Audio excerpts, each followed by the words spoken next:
"Sir, this lounge is reserved for our premium members only."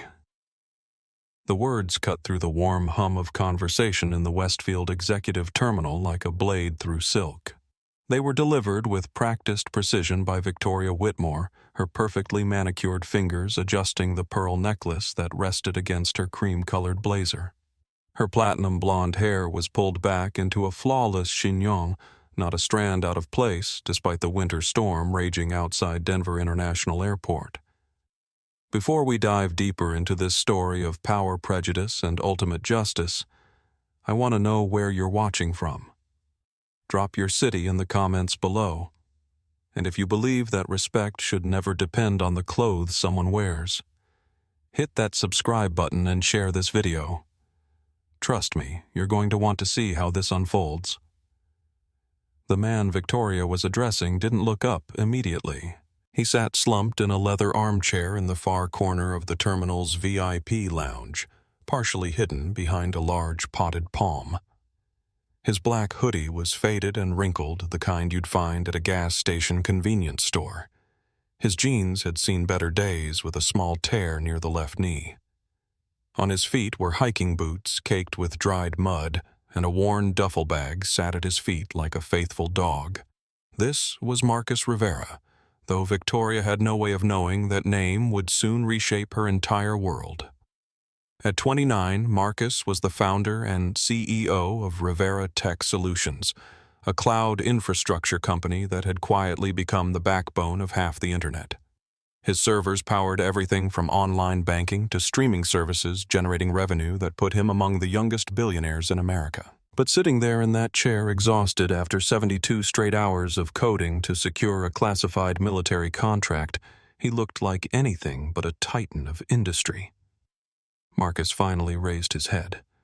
His dark eyes were bloodshot from lack of sleep, but they held a quiet intelligence that Victoria was too blinded by prejudice to notice. "I have a membership," he said softly, his voice carrying the slight rasp of someone who had been living on coffee and determination for days. "The name is Rivera." Victoria's perfectly applied red lipstick curved into a condescending smile. She pulled out a tablet, her acrylic nails clicking against the screen as she scrolled through the day's manifest. "Rivera," she repeated, drawing out each syllable like she was speaking to a child. "I see a Senator Rivera arriving from Washington and a Judge Rivera departing for Los Angeles, neither of whom would be caught dead in—" She paused, her eyes scanning Marcus from head to toe with undisguised disgust. That outfit. The lounge wasn't particularly crowded despite the storm that had delayed flights throughout the region. A handful of business travelers sat scattered across the expensive furniture, some on phones, others buried in laptops, near the floor-to-ceiling windows that offered a view of the snow-covered tarmac. Amanda Foster, a travel blogger with 2 million Instagram followers, looked up from her phone. She had been live-streaming her delayed flight experience when Victoria's voice drew her attention. "This could be interesting," Amanda whispered to her phone's camera, discreetly angling it toward the confrontation brewing in the corner. At a high-top table near the bar, Miguel Santos, a tech journalist for TechCrunch, had also noticed the exchange. He recognized something in the tired man's posture, the way successful entrepreneurs carried themselves when they thought no one was watching. Miguel's finger hovered over his phone's record button. Marcus reached into his hoodie's front pocket and pulled out a black credit card. Not the kind of black that came from paint, but the deep obsidian of American Express's Centurion card, reserved for their wealthiest clients. He placed it on the small table beside his chair with the gentle precision of someone playing chess. Victoria's eyes flicked to the card, and for just a moment uncertainty flickered across her features. But she had built her career on maintaining standards, on being the gatekeeper who kept the riffraff out of exclusive spaces. 3 months ago, she had been promoted to Terminal Operations Director after her predecessor was fired for being too lenient with dress codes. Her quarterly performance review was next week, and she couldn't afford to show weakness. "Anyone can get a fake card these days," Victoria said, though her voice had lost some of its earlier confidence. I'm going to need to see proper identification and verification of your membership status. Behind the reception desk, Elena Rodriguez shifted uncomfortably. At 24, she was the newest member of the terminal staff hired just 6 weeks ago. She had watched Victoria handle problem customers before, and something about this situation felt different. The man in the corner wasn't belligerent or demanding. He was just tired. Ma'am Elena said quietly, approaching Victoria with a computer printout. I ran a quick check on the Rivera account. It shows active premium membership with Elena. Victoria cut her off sharply. I didn't ask for your input. Return to your station. Elena's cheeks flushed, but she retreated to her desk, casting an apologetic glance toward Marcus. Marcus had remained calm throughout the exchange, but something in Victoria's tone when she dismissed Elena sparked a familiar fire in his chest. He had felt this same burn 7 years ago, standing in the lobby of the Meridian Hotel in Palo Alto. He had been 22 then, fresh from closing a Series A funding round that would value his fledgling company at $50 million. The celebration had run late, and by the time he reached the hotel, he was wearing the same clothes he had coded in for 3 straight days, a faded hoodie and jeans that had seen too many all-nighters. The concierge had looked him up and down with the same expression Victoria wore now. You sure you're not looking for the youth hostel? The concierge had asked. It's about 6 blocks down past the McDonald's. Marcus had tried to explain, had shown his confirmation, email, had even offered to call his assistant. But the concierge's mind was made up. Someone who looked like Marcus, young, brown-skinned, dressed casually, didn't belong in a 5-star hotel, regardless of what his credit card could afford. That night, Marcus had slept in his rental car in the hotel parking garage, his laptop on his knees as he coded by the dome light. The $50 million term sheet was folded in his back pocket, but it might as well have been monopoly money for all the respect it bought him. As he worked through the night, he made himself a promise he would build something so powerful, so essential, that respect could never be denied to him again. Now sitting in this terminal, facing down another gatekeeper who saw only surfaces, Marcus felt that same quiet determination settling in his chest. I understand you're just doing your job, Marcus said, standing slowly. At 6 feet tall, he had a commanding presence that his casual clothes couldn't diminish. But I'm going to ask you one more time to check your records properly. Victoria's jaw tightened. She had backed down from customers before, usually when they started name-dropping or making threats. But this man's quiet confidence unnerved her more than shouting would have. She glanced around the lounge, noting that several other patrons were now watching the exchange. Bobby, she called to the desk agent who had been pretending not to listen.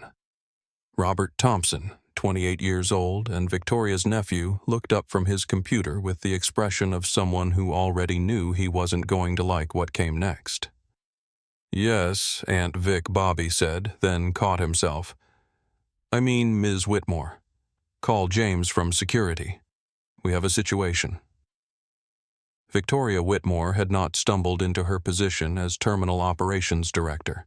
She had clawed her way up through 15 years of airline industry politics, starting as a flight attendant for Continental Airlines before its merger with United. She learned early that the aviation business was about more than customer service.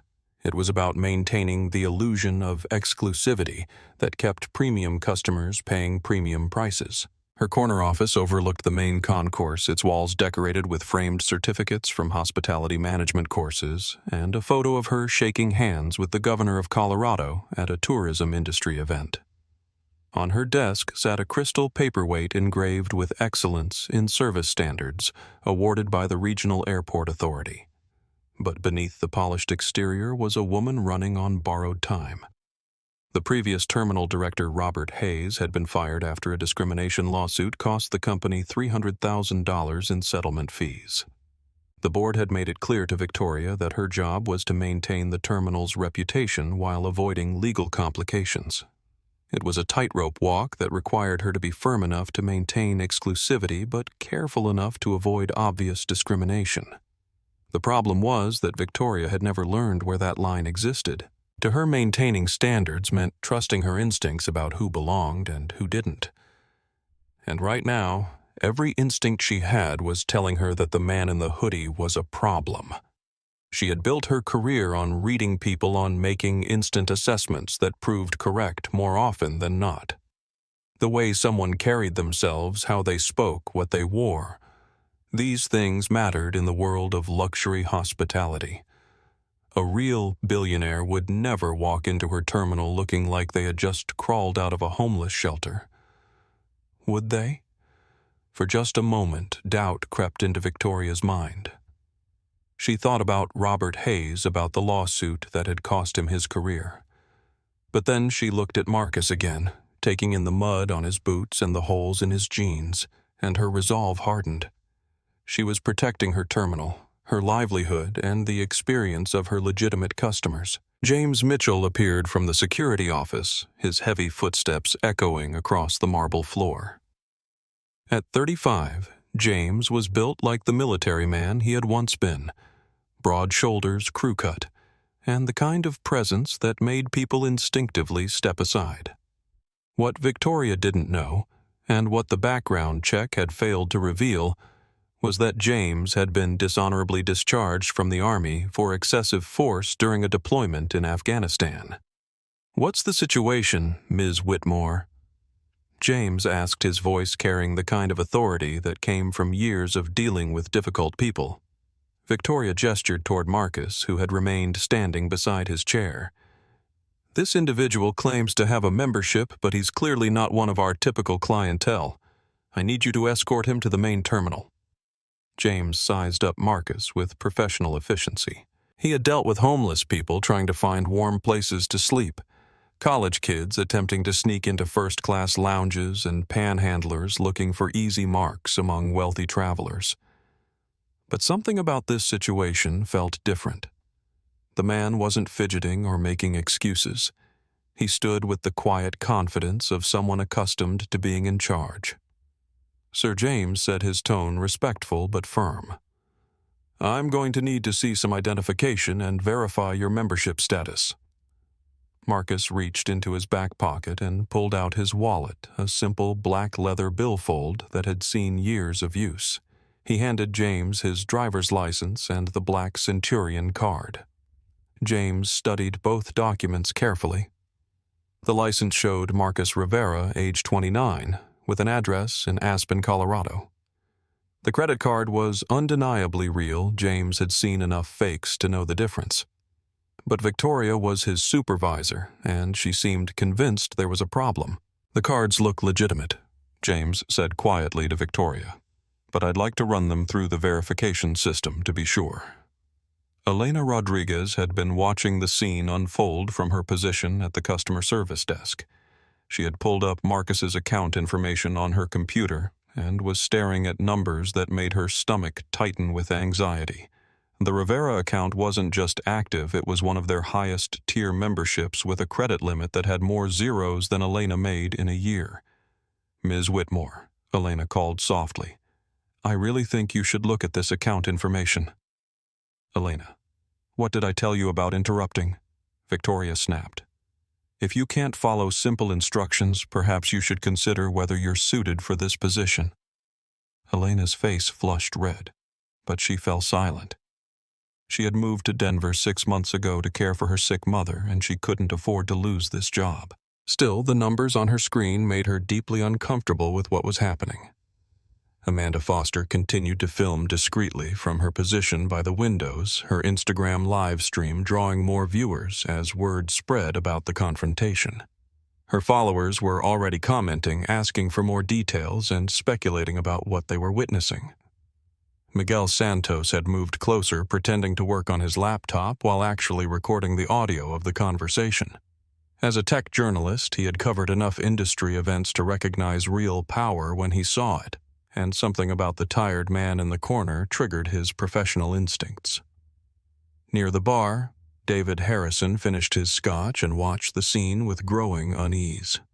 As a hedge fund manager who had made his fortune betting on tech companies, David had attended enough board meetings and industry conferences to recognize faces that mattered. And while he couldn't quite place where he knew Marcus Rivera from, the name was definitely familiar. David pulled out his phone and quietly searched for Marcus Rivera, CEO. The results made his blood run cold. Rivera Tech Solutions, net worth $2.8 billion, recent military contract classified. And there in the image results was a photo of the same man currently being harassed by terminal security, though in the professional headshot he was wearing a suit and looked significantly more rested. David's first instinct was to intervene to quietly inform Victoria that she was making a massive mistake. But David hadn't become wealthy by taking unnecessary risks or getting involved in other people's problems. He ordered another drink and tried to focus on his phone, though his eyes kept drifting back to the unfolding drama. Victoria took Marcus's identification from James and studied it with the intensity of a customs agent looking for contraband. The address was certainly upscale. Aspen Properties didn't come cheap. But anyone could fake an address, and the fact that this man was sitting in her terminal dressed like a vagrant suggested that something wasn't adding up. "I'm going to need to call this in for verification," Victoria announced, loud enough for other patrons to hear. "We've had problems recently with fraudulent cards and identity theft." Marcus's patience, already stretched thin by exhaustion and frustration, finally began to fray. He had been polite, had shown proper identification, and had done nothing to deserve the public humiliation Victoria was putting him through. But he also recognized that losing his temper would only validate her assumptions about him. "Ma'am," Marcus said quietly, "I just want to sit in peace until my flight is called. I'm not causing any problems. I'm not bothering other customers, and I have every right to be here. What exactly is the issue?" Victoria's eyes flashed with something between anger and fear. In her experience, people who belonged in exclusive spaces never questioned authority. They understood that maintaining standards required certain protocols, even if those protocols were sometimes inconvenient. The fact that this man was pushing back suggested to her that he was indeed trying to get away with something. "The issue," Victoria said, her voice rising slightly, "is that I have a responsibility to maintain the integrity and security of this facility, and right now you're making other customers uncomfortable." The accusation hung in the air like smoke from an extinguished candle, acrid and lingering. Marcus looked around the lounge, slowly taking in the faces of the other patrons. Some were studiously avoiding eye contact, burying themselves deeper in their phones or laptops. Others watched with the morbid fascination of drivers passing a highway accident. Uncomfortable how Marcus asked, his voice still calm but carrying an edge that made James shift his weight slightly. "I've been sitting quietly for 20 minutes. I haven't spoken to anyone. Haven't made any noise. Haven't done anything except exist in a space I have every legal right to occupy." Amanda Foster's live stream had grown to over 3,000 viewers, and the comments were flowing faster than she could read them. Some supported Marcus, calling out obvious discrimination. Others questioned why he was dressed so casually in an upscale establishment. But the engagement was unprecedented for her travel content, and her followers were demanding she get closer to the action. "Excuse me," Amanda said, approaching with her phone held at chest level. "I'm Amanda Foster, and I document travel experiences for my followers. Would either of you mind if I asked what's happening here?" Victoria's expression tightened. The last thing she needed was social media attention, especially given the company's recent legal troubles. "Ma'am, this is a private matter.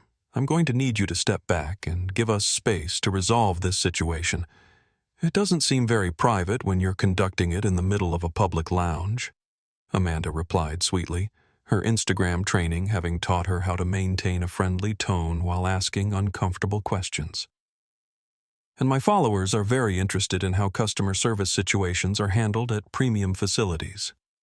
Miguel Santos stood up from his table, closing his laptop with deliberate slowness. As a journalist, he recognized a story when he saw one, and his professional instincts were screaming that something significant was happening. "Miguel Santos, TechCrunch," he said, approaching the group. "Mind if I ask what the nature of the dispute is?" Victoria looked between the blogger and the journalist, her carefully maintained composure beginning to crack. "This is not a dispute. This is a routine verification process that we conduct to ensure the security and comfort of all our guests." "Routine verification," Miguel repeated, pulling out his own phone to record. "And how often do you conduct these routine verifications? Is there a specific profile of customer that triggers this process?" James placed a hand on Miguel's arm, not aggressively, but with the kind of firm guidance that suggested compliance wasn't optional. "Sir, I'm going to need you to step back and allow us to handle this matter privately." Miguel looked down at James's hand on his arm, then up into the security officer's face. "Are you detaining me because I'm a journalist documenting what appears to be a customer service interaction in a public space?" The situation was escalating beyond Victoria's ability to control. What had started as a simple removal of an undesirable customer was becoming a public spectacle with cameras rolling and questions being asked. She needed to regain control before this spiraled into exactly the kind of incident that had cost her predecessor his job. "Mr. Rivera," Victoria said, putting extra emphasis on the name as if it were foreign to her tongue. "I'm prepared to offer you a complimentary upgrade to our premium service package and a dining credit if you'll allow us to complete the verification process without further disruption." It was a calculated move, offering compensation while simultaneously maintaining that verification was necessary. But Marcus had spent enough years in boardrooms to recognize a desperate negotiating position when he saw one. "You want to verify my identity?" Marcus asked. "Fine. Let's verify it properly." He pulled out his phone, a latest generation iPhone, in a simple black case that looked unremarkable but contained more security features than most government devices. His thumb pressed against the home button, and the screen illuminated with notifications that made Elena's eyes widen from her position at the service desk. 17 missed calls from Sarah Williams, his executive assistant. 4 voicemails from Captain Torres, his pilot. Multiple text messages with subject lines like ETA update and weather delay protocols. And at the top of his screen, a push notification from Bloomberg showing Rivera Tech Solutions' stock price up 14% in after-hours trading following news of their military contract. Sarah, Marcus said, putting the phone on speaker as he dialed his assistant's number. "I'm at Westfield Terminal in Denver. I need you to verify my membership status with the staff here." Sarah Williams's voice came through crystal clear, carrying the efficiency of someone accustomed to handling her boss's schedule down to the minute. "Marcus, thank God. I've been trying to reach you for 2 hours. Captain Torres is in a holding pattern because of the storm, but he should be able to land within the next 30 minutes.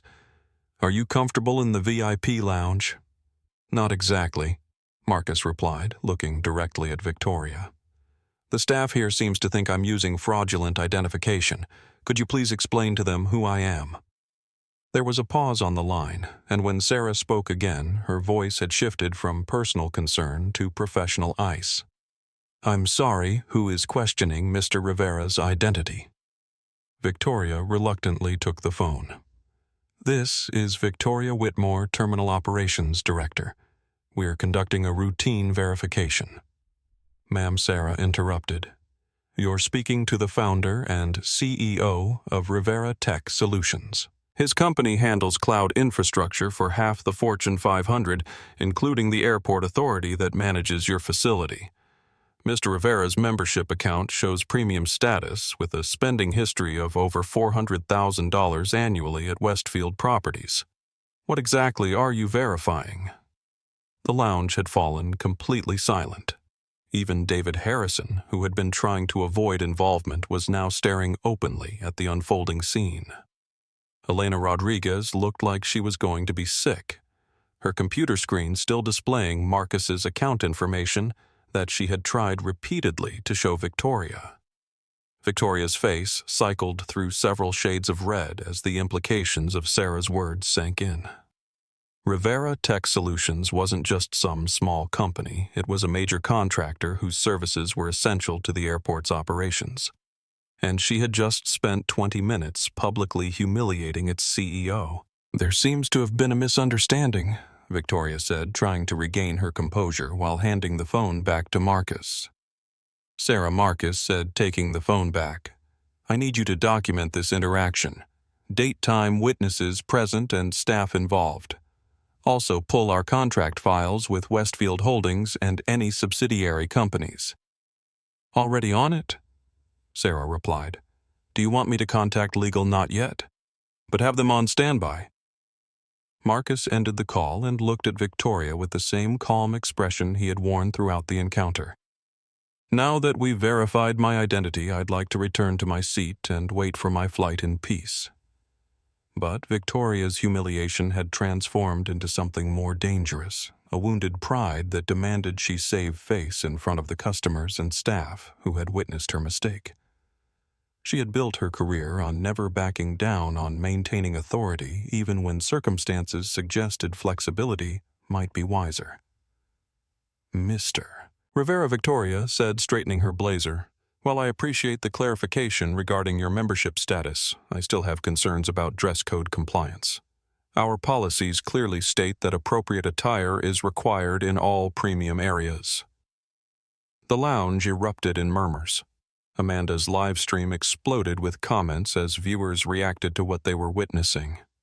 Miguel started typing furiously on his phone, already composing a preliminary story in his head. Marcus stared at Victoria for a long moment, and when he spoke, his voice carried the kind of quiet authority that made boardroom executives nervous. "Let me make sure I understand. You've verified that I'm a legitimate customer with premium membership status. You've confirmed that I have every legal right to be here, but now you want to remove me because you don't like my clothes. Our dress code policies," Victoria began, "are discriminatorily applied," Marcus finished, "because I noticed that gentleman over there is wearing jeans and a polo shirt. That woman is in yoga pants and sneakers, and that man has on a tracksuit that probably costs more than my entire outfit, but I don't see you conducting verification processes with any of them." David Harrison, realizing he was being referenced, nearly choked on his drink. He was indeed wearing a Hermes tracksuit that cost $12,000, and Marcus was absolutely right. Victoria hadn't questioned his presence for even a moment. Elena Rodriguez finally found her courage. "Ms. Whitmore," she said, standing up from her desk, "I really think we should." "Elena." "You're fired," Victoria snapped without taking her eyes off Marcus. "Clear out your desk and leave the premises immediately." The declaration sent a shock wave through the lounge. Elena stood frozen, her mouth open in disbelief. She had been trying to de-escalate the situation to prevent exactly this kind of confrontation, and now she was paying the price for Victoria's wounded pride. Marcus looked at Elena, taking in her shocked expression and the tears beginning to form in her eyes. Then he looked back at Victoria, and something fundamental shifted in his demeanor. That Marcus said quietly was a mistake. The termination of Elena Rodriguez galvanized the lounge in ways Victoria hadn't anticipated. What had been a contained situation between herself and Marcus suddenly became something larger, a public display of power that revealed character rather than authority. Elena stood behind the customer service desk, her hands shaking as the reality of her firing sank in. She had moved to Denver specifically for this job, relocating from Phoenix to care for her mother who was undergoing cancer treatment. The health insurance alone was worth more than her salary, and without it, her family faced financial ruin. "Please, Miss Whitmore," Helena said, her voice barely above a whisper. "I was just trying to help. I have all of Mr. Rivera's account information right here. I was trying to prevent a mistake." The mistake, Victoria replied coldly, was hiring someone who doesn't understand chain of command. "James, please escort Ms. Rodriguez from the premises." James Mitchell looked uncomfortable for the first time since the situation began. He had worked security for 12 years, and while he had escorted plenty of people out of buildings, firing a young employee for trying to do her job properly didn't sit right with him. "Ma'am," James said carefully. "Maybe we should, James. Are you questioning my decision as well?" Victoria's voice carried a threat that made the security officer straighten reflexively. Amanda Foster's live stream had exploded to over 8,000 viewers, and the comment section was moving so fast it was unreadable.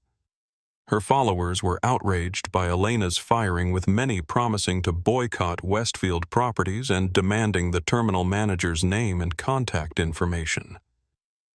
"This is absolutely insane," Amanda said to her camera, making no effort to hide her shock. A young employee just got fired for trying to help verify a customer's legitimate membership. This is not how you run a business in 2024.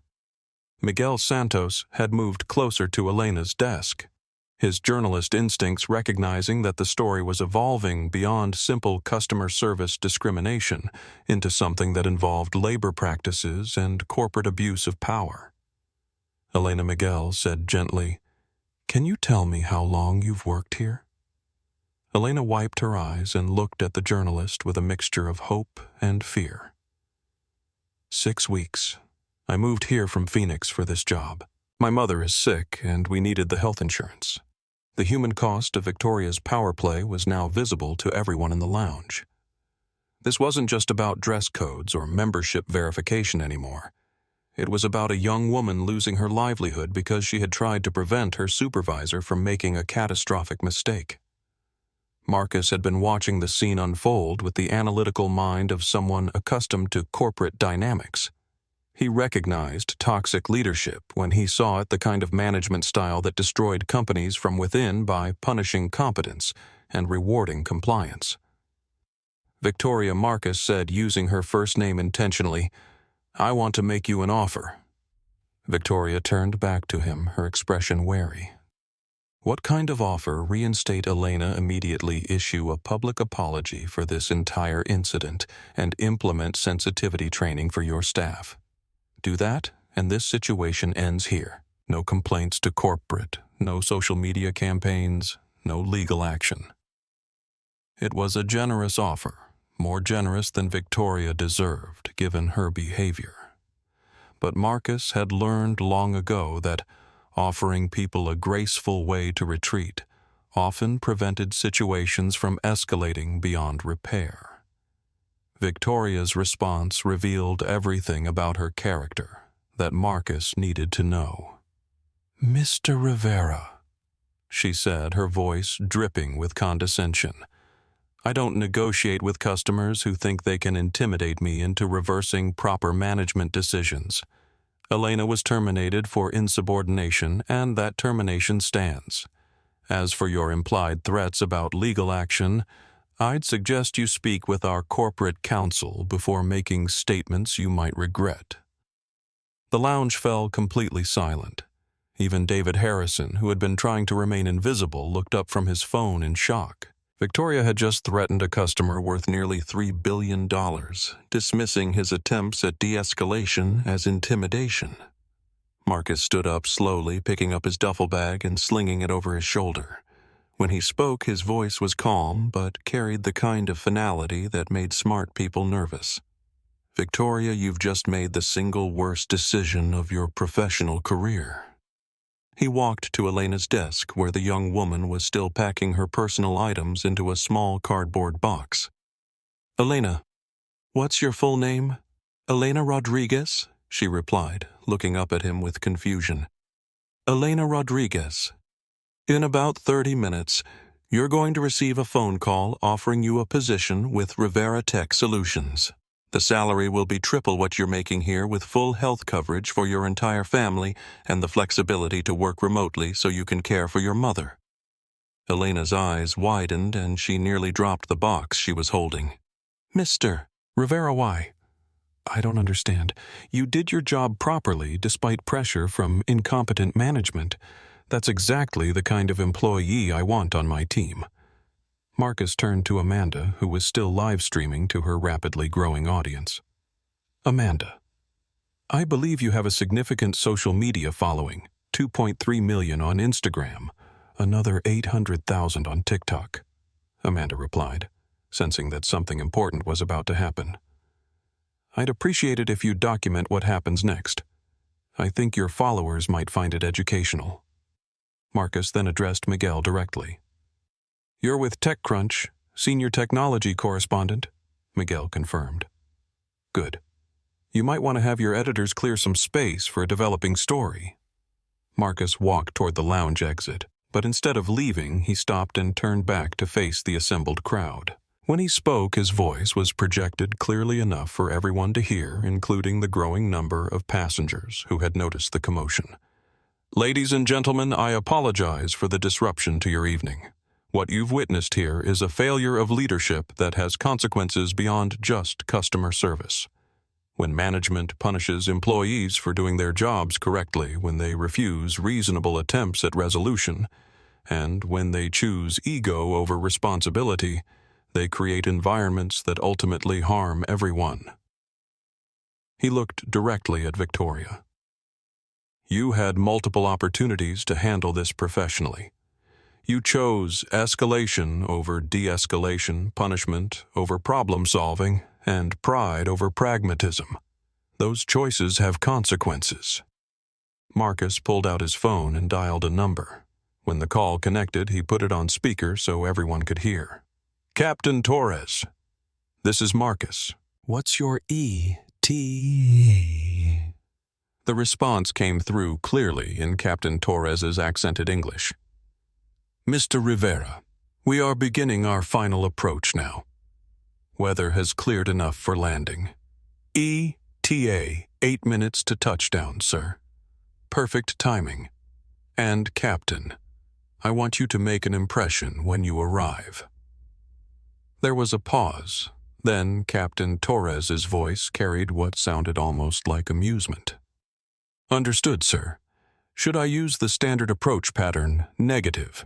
Use approach pattern delta. Full power until the last possible moment, then cut engines directly over the terminal building. I want every window in this place to shake. Copy that, sir. Approach pattern delta. See you in 8 minutes.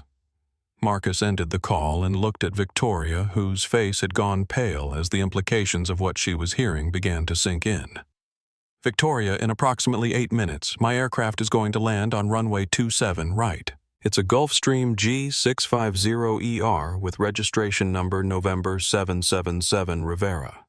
The approach pattern my pilot is using will bring him directly over this terminal at low altitude before landing. I suggest you watch the windows. He walked to the exit, then paused at the threshold.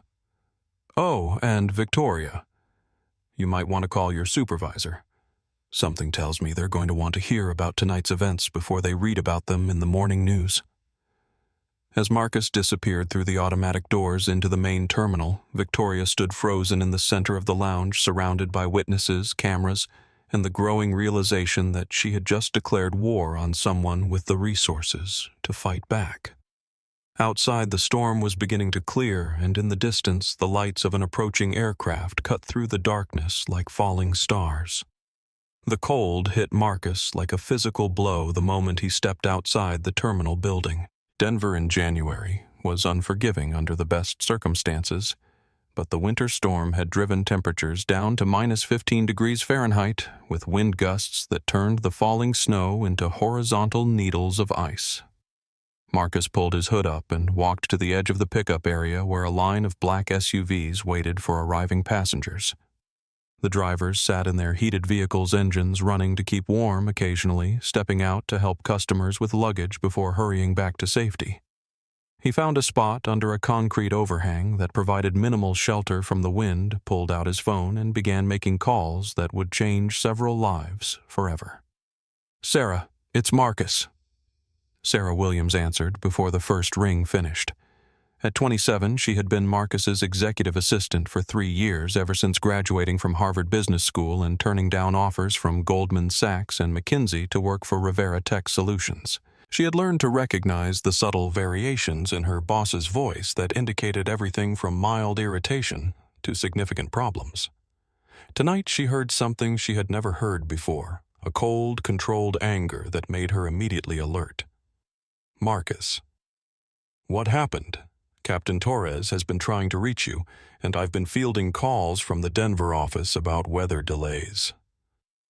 Change of plans, Marcus said, watching his breath form clouds in the frigid air. I need you to pull every file we have on Westfield Holdings and their subsidiary companies.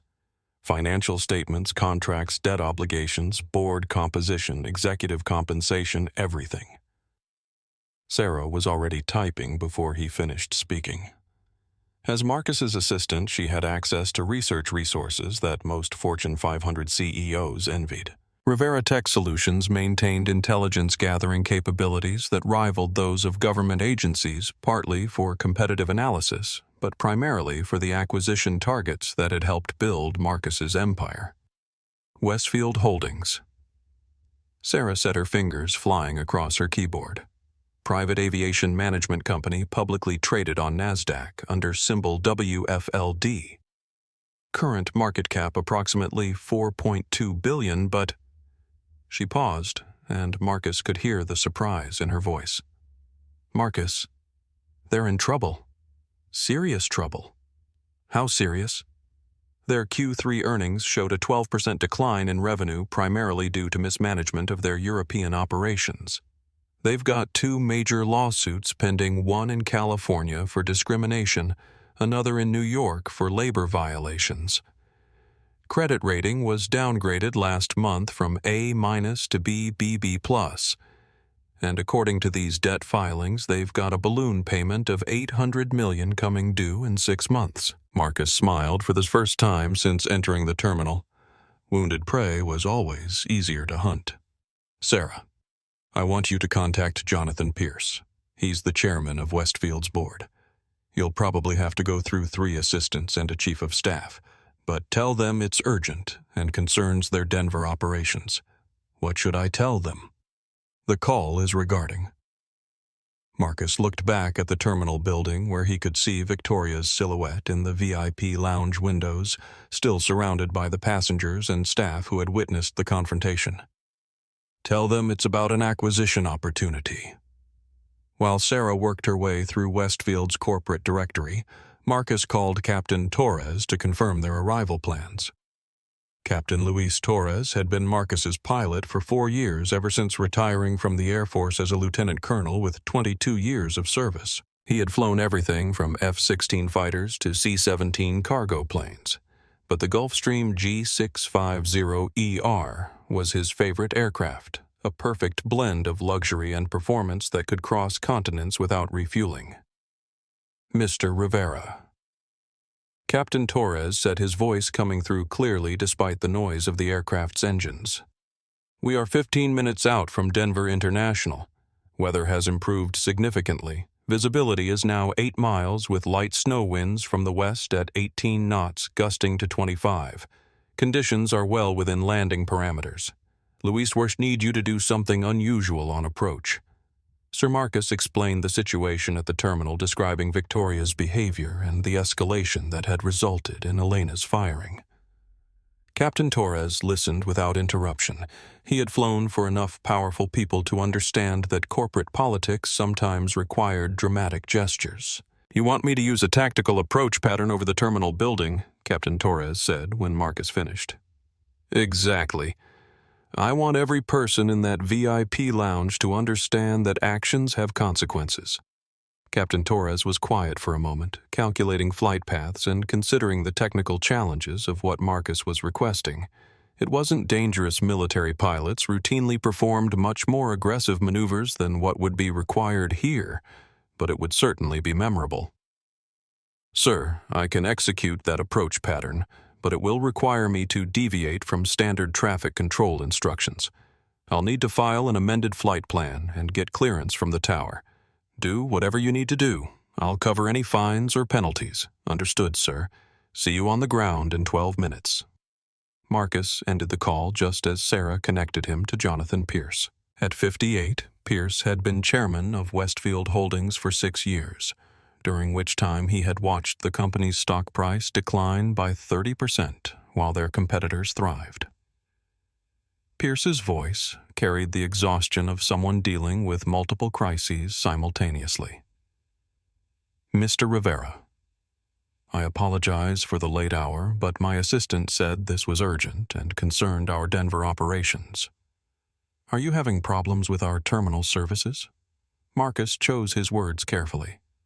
Mr. Pierce, I've just experienced your Denver terminal's customer service firsthand. I think you and I need to have a conversation about the future of your company. I don't understand. What kind of conversation? The kind that involves $800 million and whether your company exists 6 months from now. The line went silent, except for the sound of Pierce's breathing. Marcus could almost hear the man's mind racing, trying to understand how a customer service complaint had escalated to a conversation about existential threats to his company. Mr. Rivera, perhaps you could be more specific about what you're proposing. Marcus looked up at the sky where he could now see the navigation lights of the Gulf Stream cutting through the snow clouds like a predator circling its prey. I'm proposing to buy your company, Mr. Pierce. Tonight, before the markets open tomorrow morning. Full acquisition, 20% premium over current market value, all cash closing in 48 hours.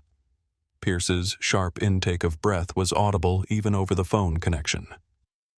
Mr. Rivera, Westfield Holdings isn't for sale. We're not in distress. We have no interest in Mr. Pierce. Marcus interrupted, his voice cutting through the corporate pleasantries like ice. Your company is $800 million in debt with a balloon payment due in 6 months. Your stock has lost 30% of its value in the last 2 years. You've got 2 major lawsuits that could result in hundreds of millions in damages. Your credit rating is sliding toward junk status, and your European operations are hemorrhaging money. Marcus paused, letting the financial reality sink in. But more importantly, your Denver terminal manager just fired an employee for trying to provide good customer service, threatened a premium customer with legal action, and created a discrimination incident that's currently being live-streamed to thousands of people on social media. By tomorrow morning, that incident will be trending on Twitter, and by the end of the week, you'll have another lawsuit that could cost you your business license. The silence stretched longer this time. Marcus could hear Pierce's breathing becoming more labored as the implications of the situation became clear. What exactly are you proposing? Pierce asked, finally. $4.8 billion cash for full acquisition of Westfield Holdings and all subsidiary companies. 20% premium over your current market cap, immediate transfer to escrow closing within 48 hours. That's a substantial offer. It's the only offer you're going to get, Mr. Pierce, and it expires in 1 hour. Through the phone, Marcus could hear Pierce's computer keyboard clicking as the chairman presumably pulled up Westfield's current stock price and market valuation. Mr. Rivera, even if we were interested in such a transaction, the board would need to vote. We'd need due diligence, regulatory approval. Mr. Pierce, in about 30 seconds, my aircraft is going to fly directly over your Denver terminal building at low altitude. When it does, every person in that VIP lounge is going to realize exactly who they've been dealing with. By the time I land, this story will be viral. By tomorrow morning, your stock will be in free fall, and by the end of the week, you'll be facing congressional hearings about discrimination in public accommodations. The sound of approaching jet engines was growing louder, a deep rumble that seemed to shake the ground beneath Marcus's feet. Or Marcus continued, You can accept my offer tonight. We complete the transaction before the story breaks, and I handle the situation internally as the new owner. Your choice. But you have 30 minutes to decide. The Gulf Stream G650ER appeared through the snow clouds like something from a fever dream. $200 million of aerospace engineering executing a maneuver that turned heads throughout the terminal complex. Captain Torres brought the aircraft in low and fast following the exact approach pattern Marcus had requested. The jet's twin Rolls-Royce engines created a thunderous roar that rattled windows throughout the terminal building.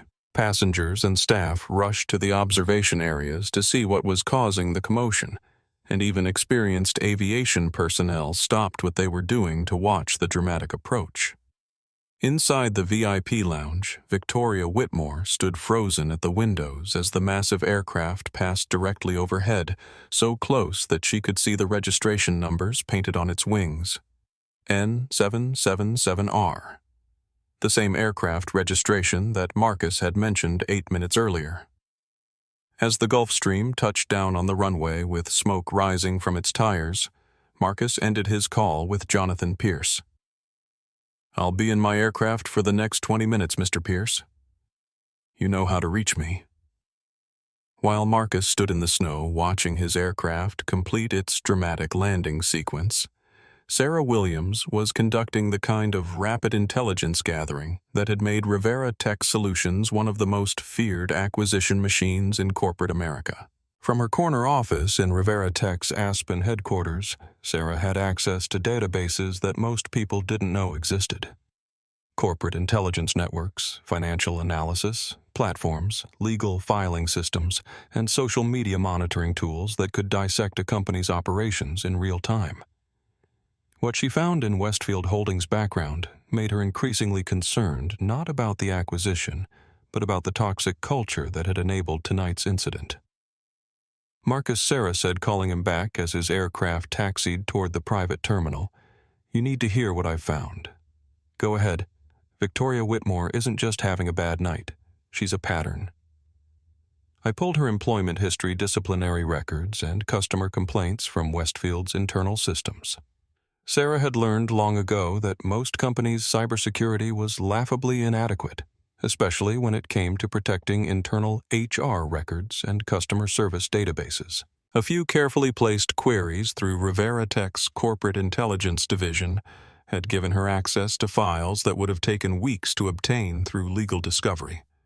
In the 18 months since Victoria became Terminal Operations Director, there have been 14 formal complaints filed against her personally. 11 of those complaints involved what the customers described as discriminatory treatment based on race, ethnicity, or socioeconomic status. Marcus felt his anger crystallizing into something cold and focused. 14 complaints, and she's still employed. It gets worse.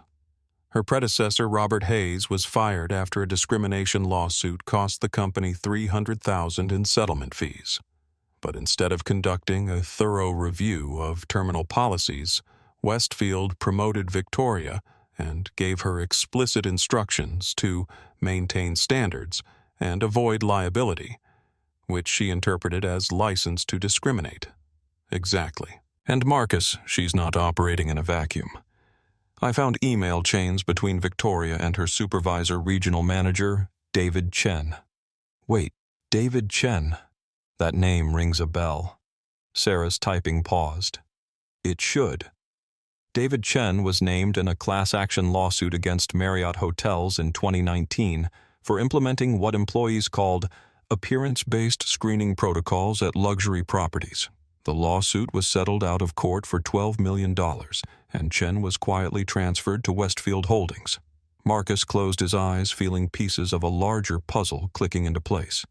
This wasn't just about one bigoted terminal manager. It was about a corporate culture that had been systematically infected by people who viewed discrimination as sound business practice. "Sarah, I want you to pull everything on Chen. Employment history, legal settlements, internal communications, everything. Already on it. But Marcus, there's something else about tonight specifically. Remember James Mitchell, the security guard who was involved in the confrontation?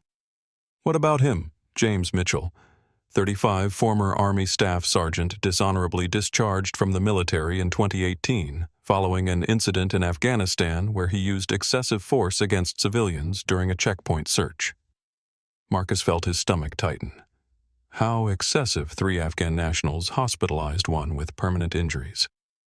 Mitchell claimed he felt threatened and was following protocols, but the military investigation found that he had a pattern of aggressive behavior toward local populations. He was court-martialed and discharged. And Westfield hired him for security. They hired him without conducting a proper background check. The discharge isn't immediately visible on standard employment screening, and Mitchell didn't disclose it on his application. But Marcus hears the really disturbing part. Victoria knew about it. Sarah had found an email thread between Victoria and HR from 6 months ago when another employee had raised concerns about James's treatment of customers. Victoria had responded that James was exactly the kind of strong presence needed to maintain facility security and had blocked any further investigation. She's been protecting him because he does her dirty work. That's my assessment. And there's one more thing you should know about tonight specifically. Elena Rodriguez, the employee who was fired. I pulled her personnel file. She's had 0 disciplinary actions consistently, positive performance reviews, and customer commendation letters praising her helpfulness and professionalism. Marcus watched through the terminal windows as his Gulfstream came to a stop at the private aircraft parking area. Captain Torres would be completing post-flight procedures while the ground crew prepared for passenger boarding, but Marcus wasn't ready to leave yet. Sarah, what about the other employees who witnessed tonight's events? Bobby Thompson, the desk agent, is Victoria's nephew. He was hired despite failing basic competency tests and having no relevant experience. Elena Rodriguez, before being fired, was actually the highest-performing customer service representative in the terminal based on customer satisfaction surveys. So Victoria fired the best employee to protect the worst employee. That's exactly what happened. And Marcus, the social media situation is exploding. Amanda Foster's live stream has been shared over 50,000 times in the last 30 minutes. The hashtag #TerminalJustice is trending on Twitter, and TechCrunch is preparing to publish Miguel Santos's story within the hour. Marcus smiled grimly. In the corporate world, timing was everything. Bad publicity could be weathered if handled properly, but bad publicity combined with financial vulnerability created opportunities that didn't exist under normal circumstances. Sarah, what's Jonathan Pierce's background? Any skeletons there? Pierce is actually clean as far as I can tell. He's been trying to reform Westfield's culture, but he's been fighting an uphill battle against entrenched management and board resistance. The discrimination problems predate his tenure as chairman, so he might be genuinely interested in selling to someone who could fix the problems. I think Pierce sees the writing on the wall. Westfield is heading toward bankruptcy or federal investigation, probably both. Your offer might be the only way he can protect shareholders and employees from a complete collapse. Marcus's phone buzzed with an incoming call. Jonathan Pierce calling back 20 minutes ahead of schedule. Sarah Pierce is calling. Continue the investigation and prepare a complete dossier on everyone involved in tonight's incident. I want their full histories, financial situations, family backgrounds, everything. If we're buying this company, I need to understand exactly what kind of culture we're inheriting. Already compiling the files. Marcus. One more thing, Elena Rodriguez. She's not just a good employee who got fired unfairly. She's a single mother taking care of her cancer patient mother. She moved to Denver specifically for this job because they needed the health insurance and she was planning to start online college courses to finish her business degree. Perfect victim. That's a cynical way to put it, but yes. If this story gets out with Elena's background, it's going to destroy Westfield's public image completely. Marcus answered Pierce's call, putting it on speaker so Sarah could monitor the conversation. Mr. Pierce, you're calling ahead of schedule. Have you reached a decision? Pierce's voice sounded strained, like someone who had been arguing with multiple people simultaneously. Mr. Rivera, I've been in emergency session with our executive committee and key board members. Your offer is substantial, but the timeline you're proposing is unprecedented. Mr. Pierce, I'm looking at social media metrics right now. The story of tonight's incident has been shared over 75,000 times in the last 30 minutes. By morning, every news outlet in the country will be running stories about discrimination at Westfield Properties. Your stock price will crater, your business will face federal investigation, and your company will become a national symbol of corporate racism. Marcus paused, letting the implications sink in. Or you can accept my offer tonight, announce the sale tomorrow morning as a positive development that will bring fresh leadership and renewed commitment to customer service excellence. Your shareholders get a 20% premium. Your employees keep their jobs under better management, and you avoid becoming the next corporate scandal. The board is concerned about due diligence requirements, regulatory approval processes. Mr. Pierce, I'm not trying to hide anything from regulators. I'm offering to buy a company that's facing multiple crises and turn it into a model for the industry. But the offer expires when my aircraft takes off, which will be in approximately 15 minutes. Through the terminal windows, Marcus could see Victoria Whitmore pacing back and forth in the VIP lounge, her phone pressed to her ear. She appeared to be having an animated conversation with someone, probably her own supervisor, trying to explain how a routine customer service situation had turned into a corporate crisis.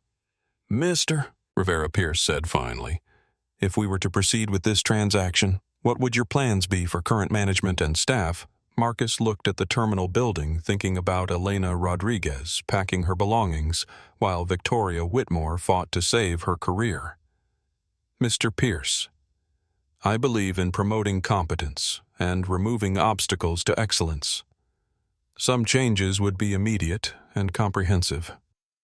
The Gulfstream G650ER sat on the private aircraft ramp like a sleeping predator, its midnight blue paint scheme barely visible against the dark tarmac, except where the terminal's floodlights reflected off its polished surface. At 200 feet long, with a wingspan that could shade a small house, it was impossible to ignore, especially when its registration numbers matched exactly what Marcus had announced 8 minutes earlier. Inside the VIP lounge, the aftermath of the aircraft's dramatic approach had transformed the atmosphere completely. What had been comfortable murmurs of expensive conversation were now urgent whispers and nervous phone calls. Amanda Foster's live stream had exploded to over 15,000 concurrent viewers, with comments streaming by faster than humanly readable. Victoria Whitmore stood at the floor-to-ceiling windows, her earlier confidence replaced by something that looked suspiciously like panic. The aircraft's arrival had confirmed Marcus's identity in the most dramatic way possible, and the implications were settling over her like a suffocating blanket. Her phone rang for the 4th time in 10 minutes. This time it was David Chen, her regional supervisor, calling from his home in San Francisco. "Victoria, what the hell is happening in Denver?" Chen's voice carried the kind of barely controlled fury that suggested he had been fielding calls from people much higher up the corporate food chain. "I've got reporters calling me. I've got the CEO asking questions, and I've got social media alerts showing our terminal trending on Twitter. David, there's been a misunderstanding with a customer." "A misunderstanding, Victoria. I'm looking at a live stream right now that shows you firing an employee for trying to verify a customer's legitimate membership. The same customer who apparently owns a $200 million aircraft that just buzzed our terminal building." Victoria's hands were shaking as she tried to maintain her composure. Through the window, she could see ground crew members positioning air stairs next to the Gulfstream, while fuel trucks approached to service the aircraft. The whole scene looked like preparation for the arrival of a head of state, not the departure of someone she had dismissed as a vagrant 30 minutes ago. The customer was inappropriately dressed, and he was making other guests uncomfortable. Victoria stopped talking. "Right now. Don't say another word to anyone except our legal department until I get there. You're coming to Denver. I'm already at the airport. I'll be there in 3 hours, and when I arrive, I want a complete incident report and statements from every employee who witnessed what happened." Chen ended the call, leaving Victoria staring at her phone in disbelief. In 18 months as terminal director, she had never seen her supervisor this agitated. David Chen was known for his calm handling of crises, his ability to smooth over customer complaints and media attention with corporate speak and strategic apologies. But tonight felt different. Miguel Santos had moved to a position near the windows where he could see both the aircraft and the continuing drama inside the lounge. His preliminary article was already written, but the story kept evolving in ways that transformed a simple customer service dispute into something much larger. "This is absolutely unprecedented," Miguel said into his phone, conducting an interview with his editor at TechCrunch. "I've covered corporate scandals for 5 years, but I've never seen someone buy a company in real time as a response to discrimination. It's like watching a masterclass in corporate warfare. Amanda Foster had pivoted her live stream from travel content to breaking news, and her follower count was climbing by thousands every few minutes. Her comment section had become a real-time debate about discrimination, corporate responsibility, and economic inequality. "Guys, I need you to understand what we're witnessing here," Amanda said to her camera. "This isn't just about one rude manager or one bad customer service experience. This is about what happens when someone has the resources to fight back against institutional discrimination." She turned her camera toward the window zooming in on the Gulf Stream. "That aircraft represents the kind of power that most people can only dream of. But tonight, it's being used to send a message about dignity and respect." Elena Rodriguez had been sitting in the corner, still clutching the card box that contained her personal items, when her phone rang with a number she didn't recognize. "Hello, Ms. Rodriguez. This is Sarah Williams, executive assistant to Marcus Rivera. Mr. Rivera asked me to contact you regarding an employment opportunity." Elena's heart stopped. After everything that had happened tonight, the idea that someone would offer her a job seemed impossible. "I don't understand. Mr. Rivera was impressed by your professionalism and your attempts to de-escalate the situation this evening. He would like to offer you a position with Rivera Tech Solutions as a customer relations coordinator. The salary would be $65,000 annually with full health benefits for you and your family, flexible scheduling to accommodate your mother's medical needs, and the option to work remotely as needed." Elena started crying. She tried to speak, but the words wouldn't come out through her tears. "Ms. Rodriguez, are you there? I'm sorry, This has been the worst night of my life, and now you're telling me I don't know what to say." "Say yes. Mr. Rivera believes in rewarding competence and integrity. You demonstrated both tonight under very difficult circumstances." Through the windows, Elena could see movement around the Gulf Stream. The aircraft's door was opening, and a flight attendant in a crisp Navy uniform descended the air stairs, carrying what looked like paperwork. David Harrison, the hedge fund manager who had recognized Marcus's name, was finishing his third scotch and regretting every decision he had made in the last hour. As someone who made his living by recognizing opportunities and threats before other people did, he understood exactly what he was witnessing. Marcus Rivera hadn't just been embarrassed by a discriminatory manager. He had been systematically humiliated, threatened, and dismissed despite having every right to be in the lounge. The response wasn't proportional.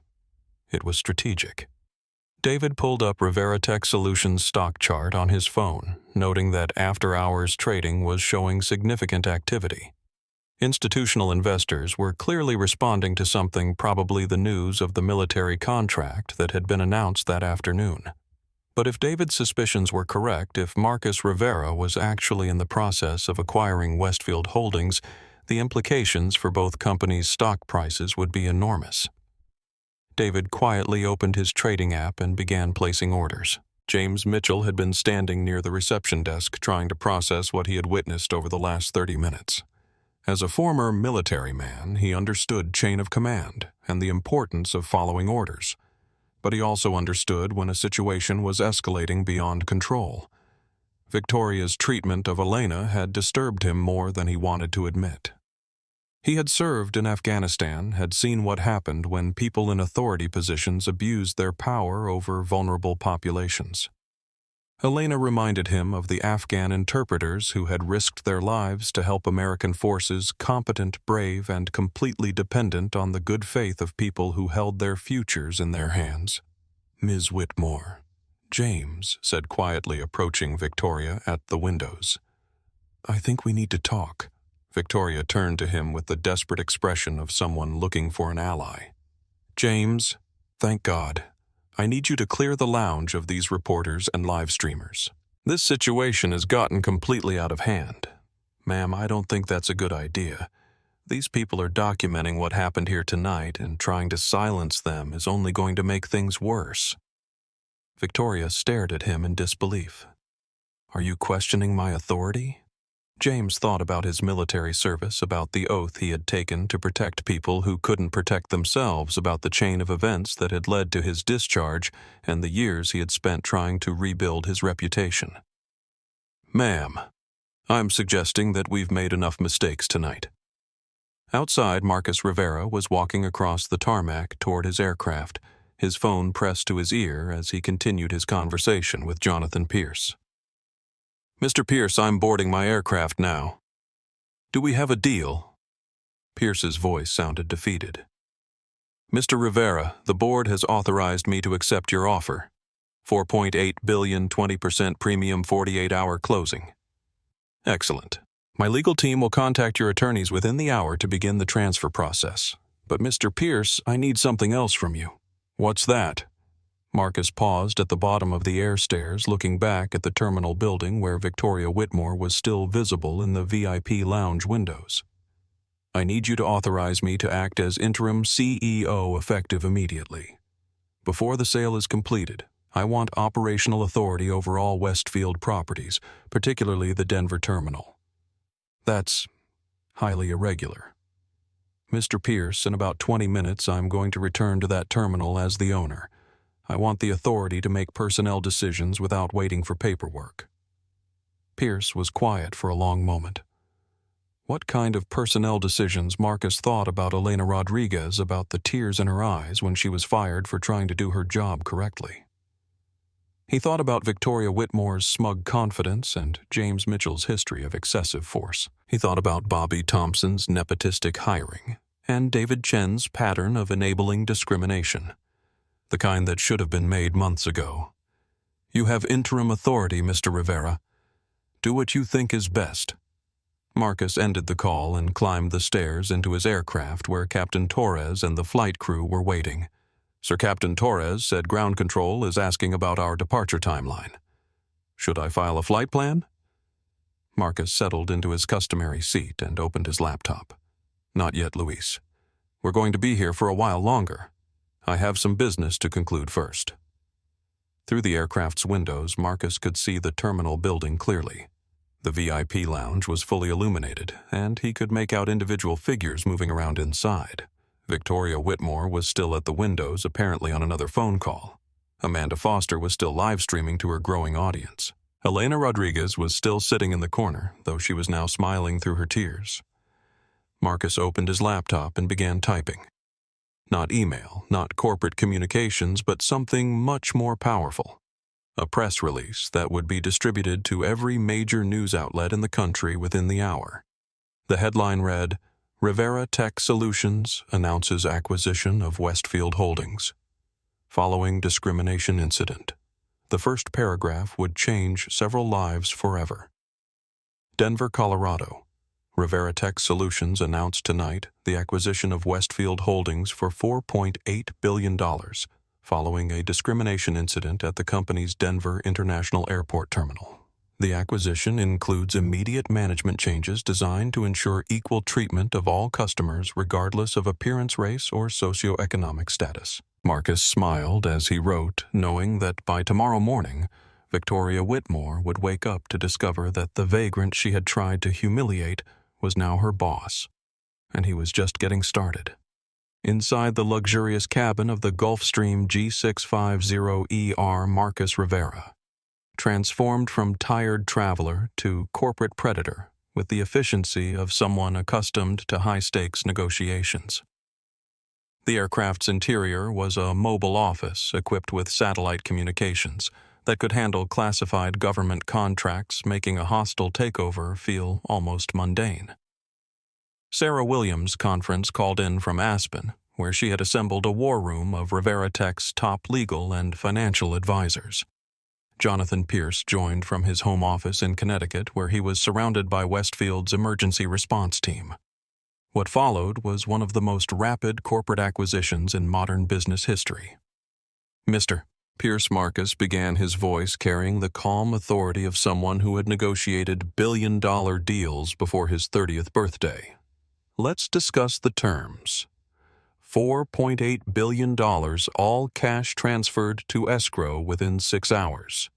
Your shareholders receive a 20% premium over current market value, and the transaction closes within 48 hours, pending pro forma regulatory approval. Pierce's legal team had been working frantically since the call began, pulling up Delaware corporate law (SEC), filing requirements and antitrust considerations. What they discovered was that Rivera Tech Solutions had structured itself precisely for acquisitions like this one. Mr. Rivera Pierce said our legal team is reviewing the proposed structure, but they're concerned about the timeline. Acquisitions of this magnitude typically require months of due diligence, regulatory review, shareholder approval. Mr. Pierce Marcus interrupted. How many board members are on your emergency call right now? Pierce paused, presumably counting. 7 of 9 voting members. Under Delaware law, that constitutes a quorum sufficient for emergency action. Your company charter allows for expedited transactions when the board determines that delay would result in material harm to shareholder interests. Given that your stock is going to crater when tomorrow's news cycle begins, I'd say that standard has been met. Sarah's voice came through clearly on the conference line. Mr. Pierce, we've reviewed Westfield's corporate structure, and there are no poison pill provisions that would prevent this acquisition. Your debt covenants actually include acceleration clauses that make immediate sale preferable to prolonged uncertainty. Pierce's CFO, Maria Santos, spoke up from the background. Mr. Rivera, even if we agreed to the transaction conceptually, the logistics of transferring $4.8 billion are already handled, Marcus said. Rivera Tech maintains acquisition reserves specifically for opportunities like this. The funds are held in escrow accounts with Morgan Stanley and can be transferred immediately upon execution of the purchase agreement. Marcus opened his laptop and began sharing his screen with the conference participants, displaying financial documents that made Pierce's board members go silent. As you can see, Rivera Tech's liquidity position allows us to complete this transaction without financing debt assumption or regulatory complications. We're not buying your company with borrowed money or complex financial structures. We're paying cash from existing reserves. The screen showed bank balances that dwarfed most small countries' GDP, along with letters of credit from 4 major financial institutions confirming Rivera Tech's ability to complete the transaction immediately. Pierce's board members began asking technical questions about integration plans, employee retention, and operational continuity.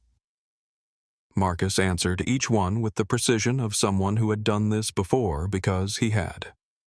Rivera Tech had acquired 17 companies in the last 5 years, each one absorbed seamlessly into the larger organization.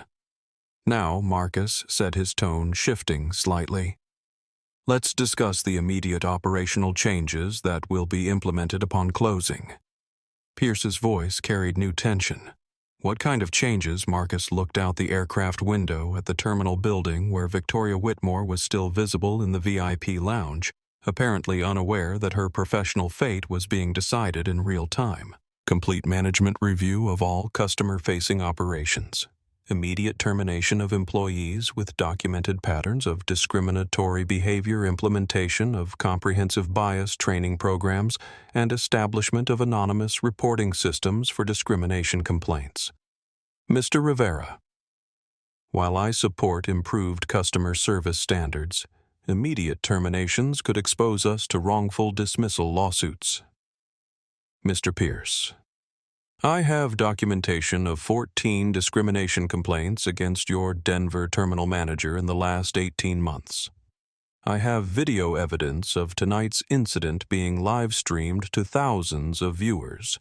I have employment records showing that she fired a competent employee for trying to provide good customer service. Marcus paused for emphasis. Any wrongful termination lawsuit she files will be met with a countersuit for creating a hostile work environment, violating company policy, and causing material harm to corporate reputation. Trust me, she doesn't want that fight. Sarah's voice came back on the line with an update that made everyone pause. Marcus Amanda Foster's live stream has now been viewed over 200,000 times, and it's been picked up by CNN, Fox News, and MSNBC. The hashtag Terminal Justice is trending number 2 nationally on Twitter, right behind coverage of the military contract announcement. Pierce's marketing director, David Kim, could be heard groaning in the background. This is a public relations catastrophe. We need to get ahead of this story immediately. Which brings me to my next point, Marcus said. As part of this acquisition, I'll be issuing a public statement explaining that the purchase was motivated by a commitment to transforming Westfield's corporate culture. Instead of being seen as a company that enables discrimination, you'll be positioned as a company that attracted investment because of its potential for positive change. Marcus shared another document with the conference participants, a draft press release that had been crafted with surgical precision. Rivera Tech Solutions' acquisition of Westfield Holdings represents an investment in the future of customer service excellence, the release read. Following tonight's incident at Denver International Airport, which highlighted the need for improved training and accountability, Rivera Tech is committed to ensuring that all Westfield properties provide respectful professional service to every customer, regardless of background or appearance. Pierce read through the statement with growing amazement. Instead of condemning Westfield for tonight's incident, the press release positioned the acquisition as a positive development, a successful company stepping in to fix problems and create opportunities. "This actually makes us look good," Pierce said with surprise. "That's the intention. By tomorrow afternoon, instead of being the company that discriminated against a customer, you'll be the company that attracted a multi-billion-dollar investment because of its commitment to change. Your stock price will recover, your employees will keep their jobs, and your shareholders will receive a premium return." Marcus minimized the press release and opened another document that made Pierce's legal team go very quiet. However, this positive outcome is contingent on immediate cooperation with personnel changes. The employees responsible for tonight's incident will be terminated effective immediately, and that decision will be presented as part of Rivera Tech's commitment to excellence, not as punishment for past behavior. Pierce's head of HR, Jennifer Walsh, spoke up. "Mr. Rivera, even if we agreed to immediate terminations, there are procedural requirements, severance negotiations, potential appeals, processes. Mrs. Walsh, I've reviewed Victoria Whitmore's employment contract. She serves at will with no severance guarantees beyond standard final pay and accrued benefits. James Mitchell has a probationary status that allows for immediate dismissal. Bobby Thompson was hired in violation of your own nepotism policies, making his termination legally straightforward. Marcus had clearly done his homework. Sarah's intelligence gathering had provided him with detailed knowledge of every employee involved in tonight's incident, including their contractual status, performance history, and legal vulnerabilities. The only employee who was treated improperly tonight was Elena Rodriguez, who was fired without cause for trying to provide good customer service. She'll be reinstated immediately with a promotion and compensation increase." Pierce was beginning to understand that this wasn't really a negotiation. It was Marcus Rivera explaining how things were going to work going forward. "Mr. Rivera, assuming we move forward with this transaction, what are your longer-term plans for Westfield's operations?" Marcus smiled, looking out at the terminal where the consequences of tonight's decisions were still unfolding. "Mr. Pierce Rivera Tech specializes in building systems that work efficiently and fairly. We're going to transform Westfield into the gold standard for customer service in the aviation industry. Every employee will be trained to treat every customer with dignity and respect. Every complaint will be investigated thoroughly and resolved quickly. Every manager will be held accountable for creating inclusive environments." He paused, watching Victoria Whitmore pace back and forth in the VIP lounge. "And most importantly, we're going to make sure that what happened to me tonight never happens to anyone else at a Westfield property." Pierce's board members were whispering among themselves, and after several minutes of muted discussion, Pierce came back on the line. "Mr. Rivera, the board has voted unanimously to accept your offer. $4.8 billion immediate closing with your operational authority beginning tonight." Marcus felt a familiar satisfaction, the same feeling he got when completing any successful negotiation, except magnified by the knowledge that this particular deal would transform multiple lives beyond just shareholder returns. Excellent. Sarah, please initiate the transfer protocols. I want the escrow funded within 2 hours and the legal documents filed by midnight. Already in progress, Sarah replied. Our legal team is coordinating with Westfield's attorneys to expedite all necessary paperwork. Marcus looked at his watch, 10:47 p.m. Mountain Time. In less than 2 hours, he had gone from being ejected from a terminal to owning the entire company. More importantly, he had created the framework for ensuring that Elena Rodriguez would have her job back. Victoria Whitmore would face consequences for her behavior, and thousands of future customers would be treated with the dignity that should be standard in any business. Mr. Pierce. There's one final detail we need to discuss. What's that? Mr. Rivera Marcus stood up in the aircraft cabin and moved to the window where he could see the terminal building clearly. I'm going to walk back into that VIP lounge in 15 minutes. When I do, I want every employee to understand that Westfield Holdings is under new management and that changes are effective immediately. Pierce's voice carried a mixture of resignation and relief. What do you need from me? Call your Denver terminal and inform them that Rivera Tech has acquired the company and that I have full operational authority. Tell them to cooperate fully with any instructions I give. And Victoria Whitmore. Marcus thought about Elena Rodriguez's tears, about the smug confidence in Victoria's voice when she had dismissed his attempts at reasonable resolution about the systematic pattern of discrimination that had been enabled by management indifference. Tell Victoria that her new owner will be arriving shortly to discuss her employment status. As Marcus ended the call and prepared to return to the terminal, he reflected on one of his father's favorite sayings. Mijo, respect is earned, but dignity should never have to be. Tonight he had used his power not just to command respect, but to ensure that dignity would be protected for everyone who walked through Westfield's doors going forward. The war was over. Now came the justice. Marcus Rivera walked across the tarmac toward the terminal building with the measured pace of someone who had just acquired a company and was returning to implement immediate changes. The winter storm had moved on, leaving behind clear skies and the kind of crystalline air that made every light shine brighter than normal. Behind him, the Gulfstream G650ER sat like a monument to corporate power, its navigation lights blinking in steady rhythm while ground crew members completed post-flight procedures.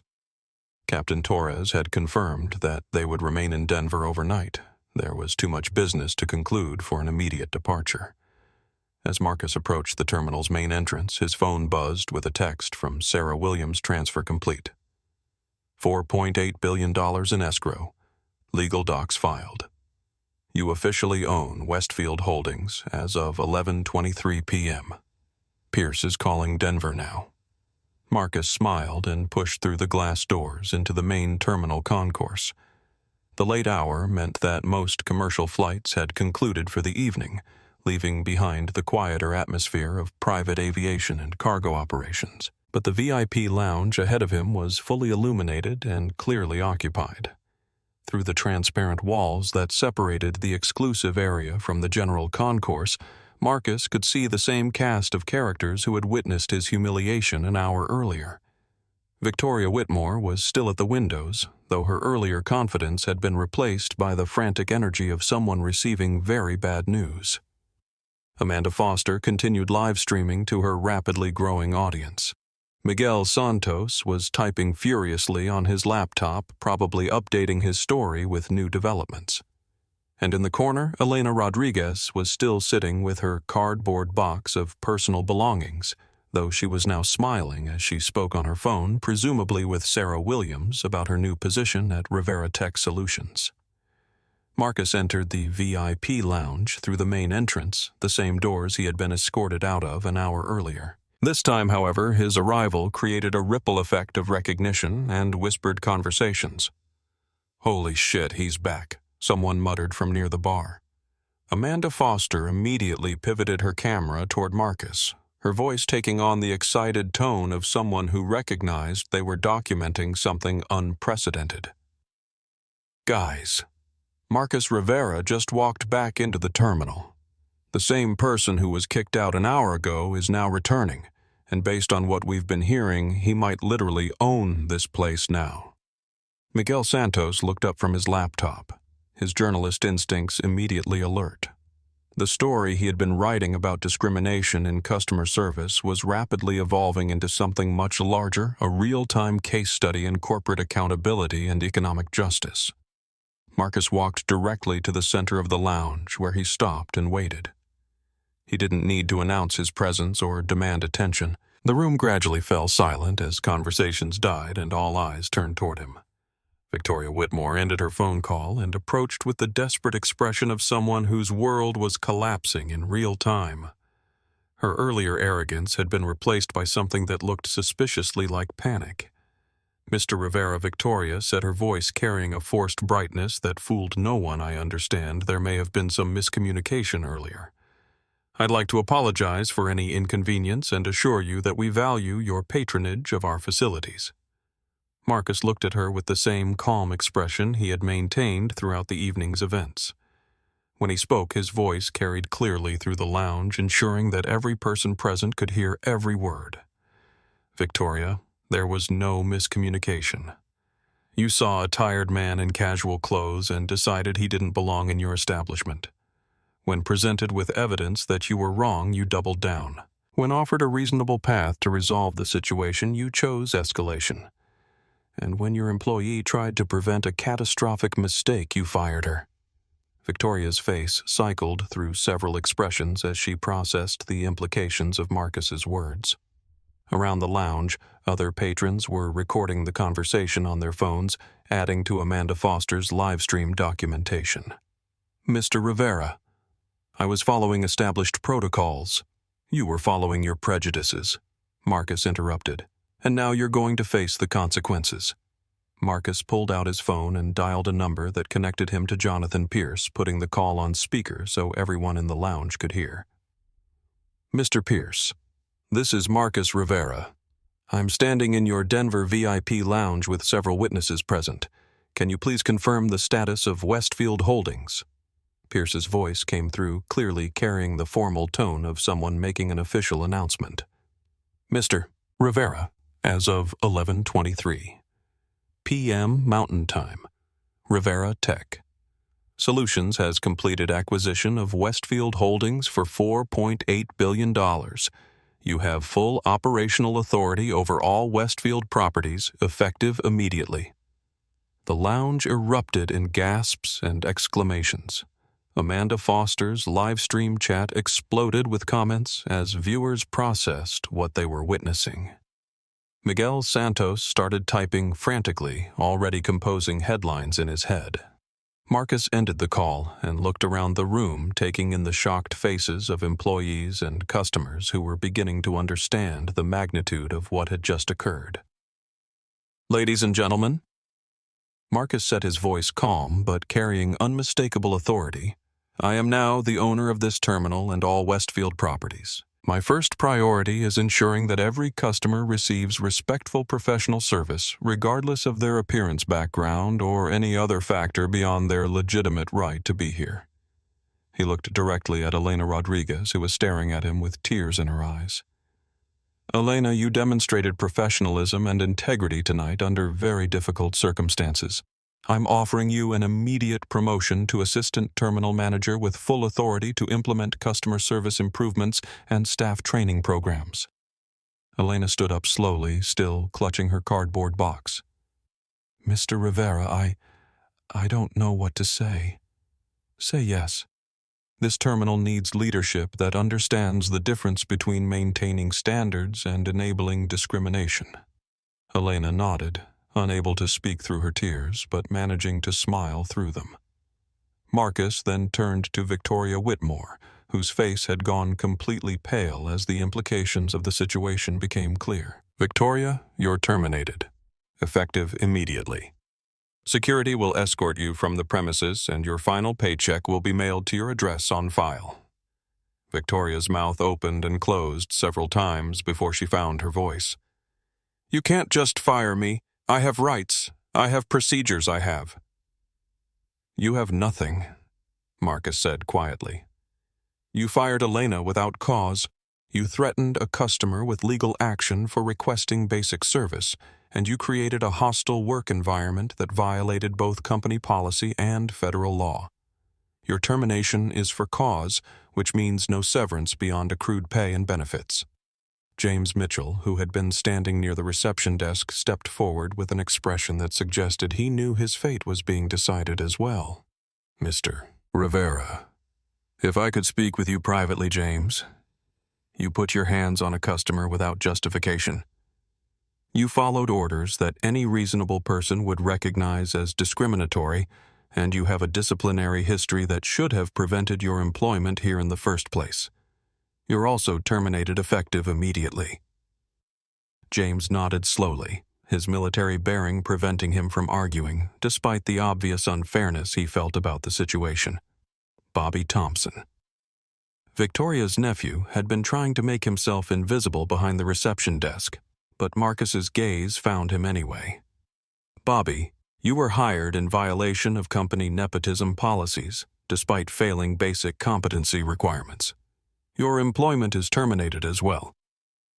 Marcus looked around the lounge one more time, taking in the mixture of shock, satisfaction, and concern on the faces of everyone present. "For everyone else, customers and remaining staff, I want to be clear about something. What happened here tonight was unacceptable, and it will never happen again at any Westfield property. We're implementing immediate changes to ensure that every person who walks through these doors is treated with dignity and respect." Amanda Foster lowered her phone for the first time in over an hour, looking at Marcus with something approaching awe. "Mr. Rivera, can I ask what you hope to accomplish with all of this?"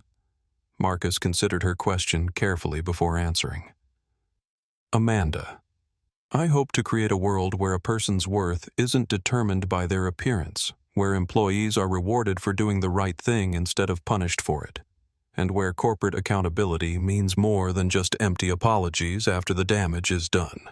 He gestured toward Elena, who was still standing with her cardboard box, though now she was smiling through her tears. Elena lost her job tonight for trying to provide good customer service. That's not just wrong, it's a symptom of broken leadership that prioritizes ego over excellence. By tomorrow morning, she'll be running this terminal with the authority to hire staff who understand that respect is not negotiable. Miguel Santos looked up from his laptop. "Mr. Rivera, this story is going to be front-page news tomorrow. What message do you want to send to other companies that might be enabling similar behavior?" Marcus smiled, but it was the kind of smile that made smart people nervous. "Miguel, the message is simple. Actions have consequences. If you create environments where discrimination is tolerated, if you punish employees for doing the right thing, if you treat customers' dignity as negotiable, then you shouldn't be surprised when someone with the resources to hold you accountable decides to do exactly that." Marcus picked up his duffel bag and walked toward the exit, then paused at the threshold. "Victoria James Bobby Security will escort you from the premises. Elena, I'll see you tomorrow morning to discuss your new responsibilities. Everyone else, enjoy the rest of your evening." As Marcus disappeared through the automatic doors, the VIP lounge remained silent for several long moments. Then Elena Rodriguez set down her cardboard box, walked to the reception desk, and began her new job as the first Hispanic woman to manage operations at the Westfield Denver terminal. The revolution would be televised and live-streamed and trending on Twitter by morning.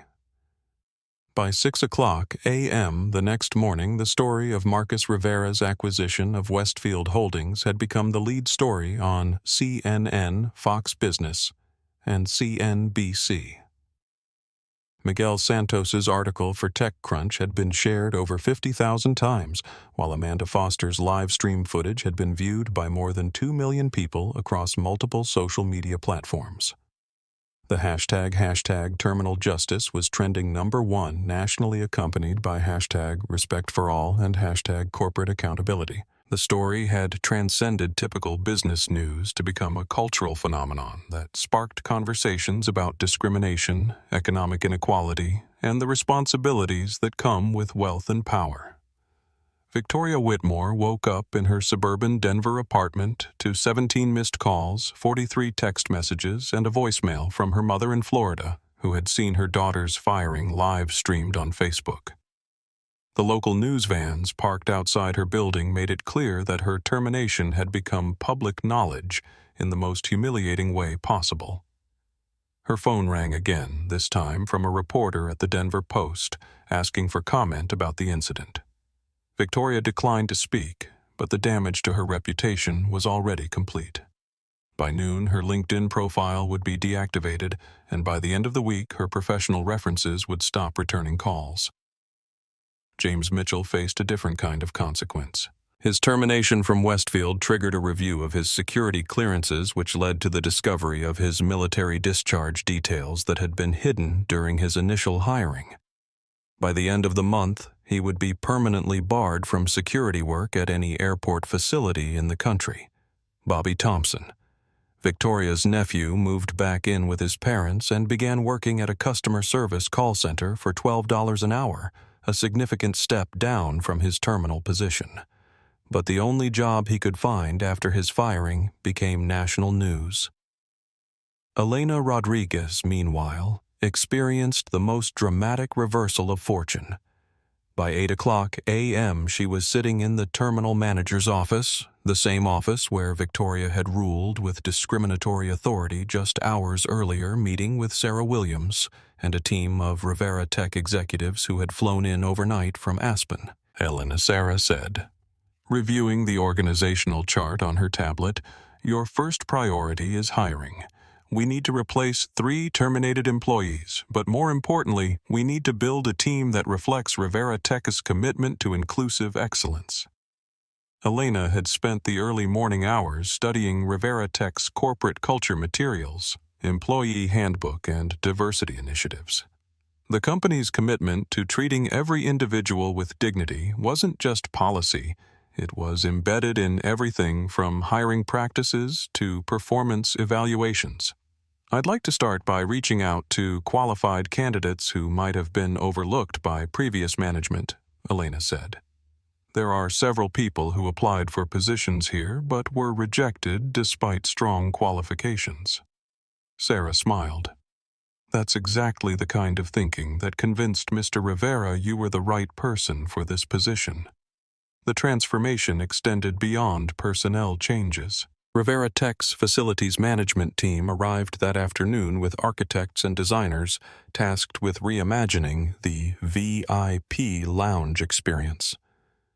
Gone would be the intimidating marble and leather aesthetic that suggested exclusivity through exclusion. In its place would be comfortable, welcoming spaces that maintained luxury while communicating accessibility.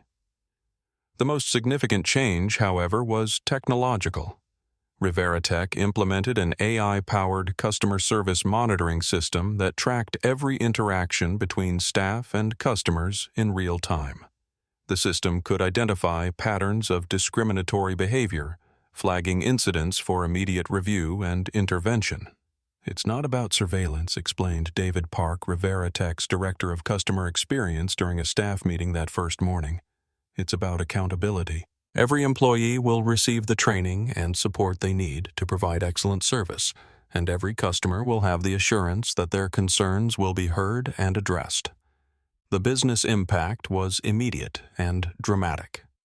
Westfield Holdings's stock price, which had been declining for months, jumped 28% when markets opened following news of the acquisition. Investment analysts praised Rivera Tech's commitment to transforming the company culture and predicted that the improved reputation would drive significant revenue growth. But the most meaningful changes were personal. Amanda Foster used her platform to launch a social media campaign called #DignityInService, encouraging people to share stories of both positive and negative customer service experiences. The campaign generated hundreds of thousands of responses and led to policy changes at hotels, restaurants, and retail chains across the country. Miguel Santos's follow-up articles about corporate accountability became required reading in business schools, while his book proposal about the Rivera acquisition received multiple offers from major publishers.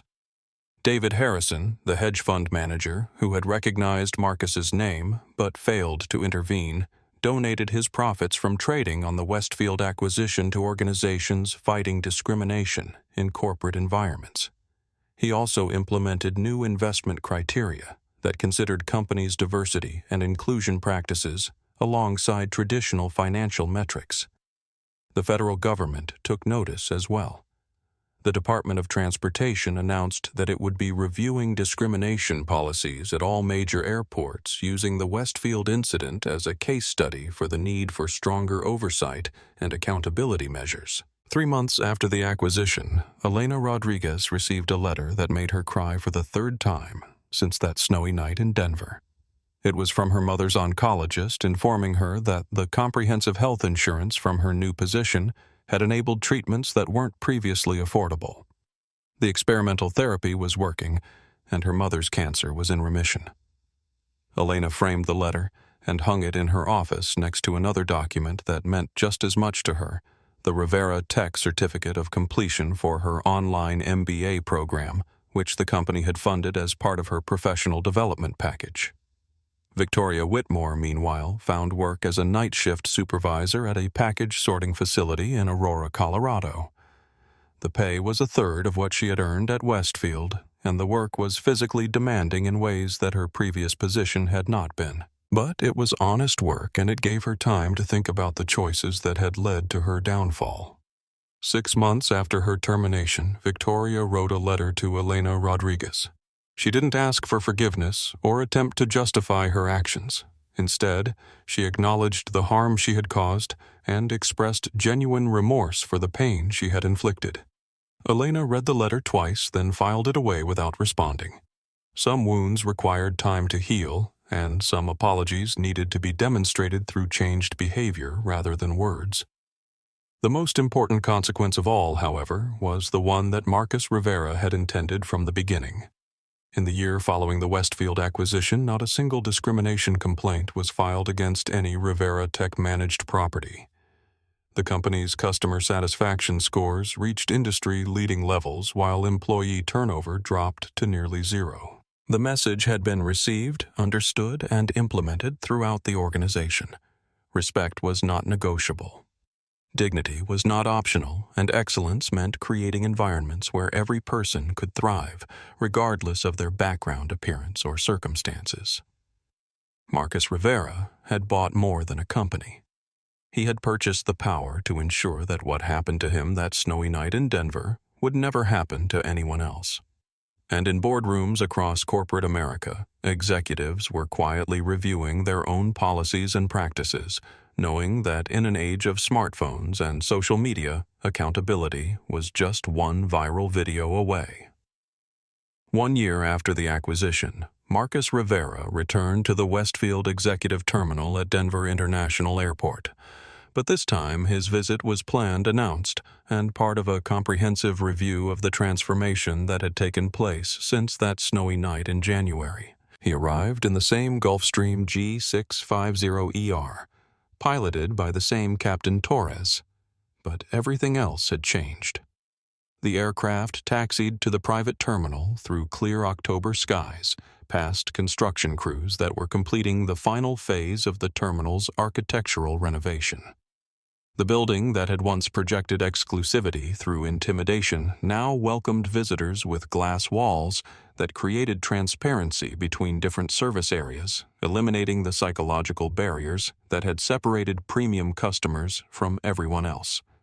The interior design emphasized comfort and accessibility while maintaining the luxury standards that private aviation customers expected. As Marcus entered through the main doors, he was greeted by Elena Rodriguez, no longer the nervous young employee clutching a cardboard box, but a confident manager whose leadership had transformed the facility into a model for the entire industry. "Welcome back, Mr. Rivera," Elena said, extending her hand with a smile that reflected both professional pride and genuine warmth. "I think you're going to be impressed with what we've accomplished." Elena had indeed accomplished remarkable things. Under her leadership, the Denver terminal had become the highest-rated customer service facility in Westfield's network. Employee satisfaction scores had increased by 40%. Customer complaints had dropped to virtually zero, and revenue had grown by 25%, as word spread about the exceptional service experience. "Elena." "I'm already impressed," Marcus replied, looking around the transformed space. "Tell me about your team."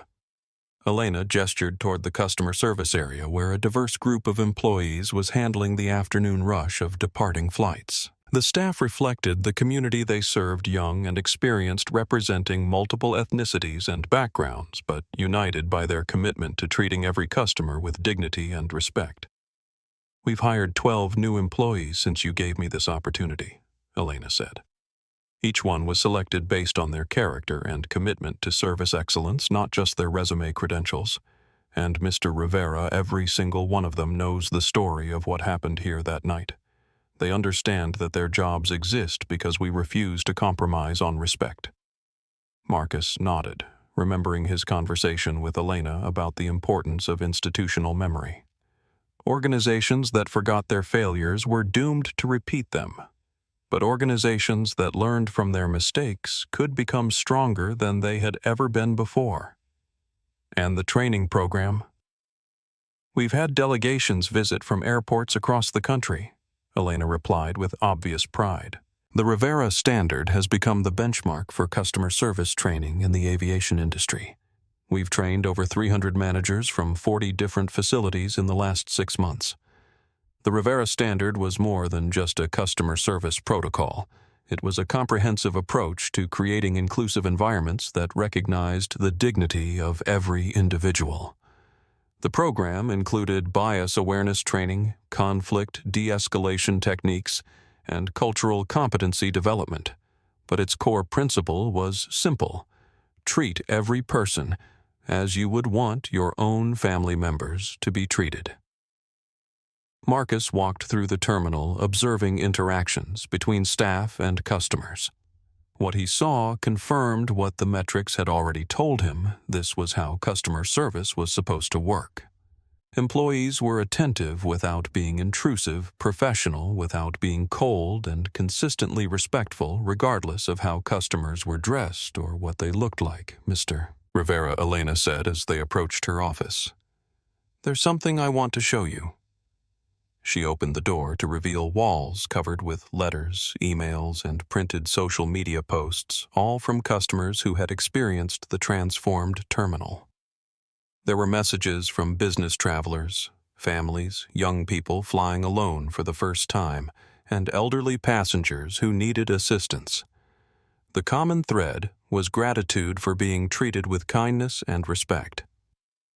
One letter, framed and prominently displayed, was from a young black man who had been traveling through Denver on his way to a job interview. He wrote about how the staff's professionalism and encouragement had given him confidence that helped him succeed in landing his dream job.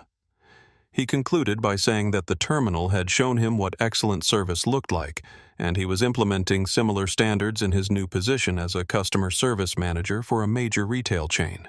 This, Marcus said, rating the letter is why we do this work. It's not about profit margins or market share. It's about the ripple effects that happen when we choose to see the best in people instead of looking for reasons to exclude them. Elena nodded. "Mr. Rivera, I have a confession to make. When you offered me this position that night, I was terrified. I thought I wasn't qualified, that I didn't have the experience or education to manage a facility like this." Marcus smiled.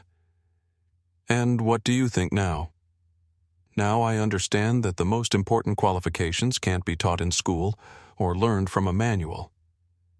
Integrity, empathy, and the courage to do what's right, those are the qualities that matter most in leadership. As they continued their tour, Marcus was struck by how thoroughly the toxic culture of the previous management had been eliminated. There were no whispered conversations about whether customers belonged in certain areas. No judgmental looks based on appearance. No arbitrary enforcement of policies that had previously been used to exclude rather than include. The technology systems that Rivera Tech had implemented played a role in maintaining these standards. The AI monitoring system that tracked customer service interactions had identified and corrected potential issues before they could escalate into problems. But technology alone hadn't created the transformation. It was the human commitment to excellence that made the difference. "Elena, what's next for you professionally?" Elena smiled. "Actually, Mr. Rivera, I've been accepted to the Executive Management Training Program at Rivera Tech. I'd like to help implement the Rivera Standard at other facilities that need transformation." Marcus felt a familiar sense of satisfaction, the same feeling he got when completing any successful project, but magnified by the knowledge that Elena's development would benefit countless future customers and employees. "When do you start?" "Next month." "And Mr. Rivera, I want to thank you for something beyond just the job opportunity. You showed me that one person really can make a difference, that standing up for what's right matters even when it's difficult, and that true leadership means creating opportunities for others to succeed." As Marcus prepared to leave, Elena walked him to the departure area where Captain Torres was completing pre-flight preparations. The same ground crew that had witnessed the dramatic events of that January night was on duty, but now they greeted Marcus with genuine warmth rather than curiosity or fear. Captain Marcus said, settling into his seat aboard the Gulfstream File, a flight plan for Aspen. "And Louis, yes sir, standard approach pattern this time. No need for dramatic gestures." Captain Torres smiled. "Understood, sir. Though I have to say that approach pattern last January was one of the most satisfying flights of my career." As the aircraft lifted off from Denver International Airport, Marcus looked down at the terminal building that had been the site of his humiliation and transformation. The facility looked the same from the outside, but he knew that everything that mattered, the culture, the values, the commitment to treating every person with dignity, had been fundamentally changed. His phone buzzed with a text message from Sarah Williams. The Department of Transportation just announced that they're adopting the Rivera Standard as the federal guideline for customer service at all major airports. "Congratulations, you've changed an entire industry." Marcus smiled and closed his eyes, feeling the satisfaction that came from knowing that his response to one night of discrimination had created protections for millions of future travelers. Sometimes justice wasn't about punishment or revenge. Sometimes justice was about building systems that ensured the problem could never happen again. And sometimes the best way to respond to being told you don't belong somewhere is to buy the place and make sure everyone belongs. 6 months after Elena Rodriguez completed her executive training program, Marcus Rivera received an invitation that made him smile. Elena was getting married to a fellow Rivera Tech employee she had met during the management program, and she wanted Marcus to attend the wedding. The ceremony took place in a small church in Elena's hometown in Phoenix, where her mother, now in full remission thanks to the health insurance that had saved her life, walked her daughter down the aisle. During the reception, Elena's maid of honor gave a toast that brought tears to Marcus's eyes. "Elena taught me that dignity isn't something you have to earn," her sister said. "It's something you're born with, and it's something that good people recognize and protect in others." She learned that lesson from someone who could have chosen revenge, but chose transformation instead. After the reception, Marcus found himself sitting with Elena's mother, who took his hands in hers and spoke in a mixture of English and Spanish that transcended language barriers. "Mijo," she said, "you saved my daughter's life twice. Once when you gave her a job, and again when you showed her that her worth wasn't determined by other people's prejudices. Gracias, gracias por todo." Marcus thought about his own mother, who had cleaned office buildings at night to pay for his computer programming classes, who had taught him that respect was earned through character rather than demanded through position. She would have loved Elena's mother, would have recognized in her the same strength that had shaped his own values. The story of the Westfield acquisition became more than just a business case study. It became a cultural touchstone that changed how people thought about corporate responsibility and individual accountability. Business schools taught courses about the Rivera response, while management consultants helped companies implement similar transformational approaches to customer service and employee development. But the most meaningful legacy was personal. Elena Rodriguez became the youngest regional vice president in Rivera Tech's history, overseeing customer service operations at 47 facilities across North America. Under her leadership, the Rivera Standard evolved from an airport customer service protocol into a comprehensive framework for creating inclusive organizational cultures. Victoria Whitmore eventually found redemption through service. After 2 years of night shift work, she enrolled in community college courses on diversity and inclusion, then began volunteering at a nonprofit organization that helped immigrants navigate employment discrimination. She never contacted Elena directly, but she dedicated her volunteer work to ensuring that others wouldn't experience the prejudice she had once embodied. What strikes me most about Marcus Rivera's story isn't the private jet or the corporate takeover. It's the moment he chose transformation over revenge. When you have the power to destroy someone who wronged you, but instead you create a system that protects the next person who walks through that door, that's true leadership. The real victory wasn't buying the terminal. It was Elena's wedding invitation, her mother's recovery, and that young man who gained confidence from respectful treatment during his job interview. Marcus understood something Victoria never did respect isn't about designer clothes or titles. It's about seeing the humanity in every person who crosses your path. If you've ever been judged by your appearance, remember this. Your response in that moment defines not just your character, but potentially the character of everyone watching. Choose dignity over anger, transformation over punishment, and building over destroying. Because in the end, the best revenge against prejudice isn't getting even, it's making sure it never happens again. And sometimes the most powerful thing you can do when someone tells you that you don't belong somewhere is to buy the place and make sure everyone belongs.